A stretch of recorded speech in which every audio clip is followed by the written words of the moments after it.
I'm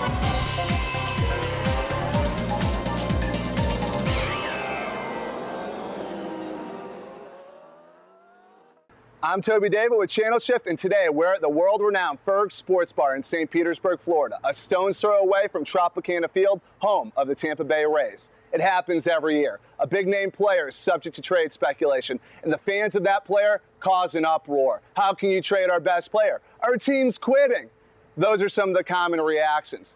Throw in the words, 4 prospects, and people come unglued. While this may sometimes be a sign that your team feels it's out of contention, it doesn't mean they aren't trying to improve their on-field product. Some of the greatest fleecings in Major League Baseball history have occurred at the July 31st trade deadline. A team feels it is one impact player away from reaching the playoffs, and many times they will overpay to get that player.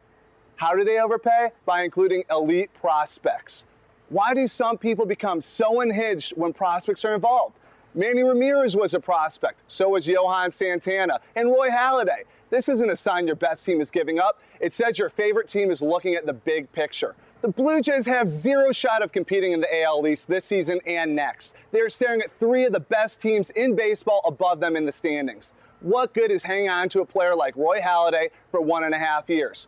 Go get the next Roy Halladay, where he is cost controlled for 6 seasons, and build around your young players so you can contend in the future.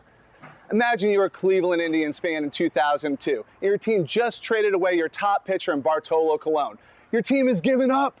Not really. They made their team significantly better. How? Well, they just acquired prospects. How important is that? When those prospects' names are Grady Sizemore, Cliff Lee, and Brandon Phillips, then your team just became markedly better. Grady Sizemore has gone on to become the face of the franchise, and Cliff Lee is a reigning AL Cy Young winner. In 1997, the Boston Red Sox sent Heathcliff Slocum to the Seattle Mariners. He's a relief pitcher. He pitched poorly for 2 years with the Seattle Mariners. What did the Red Sox get in return?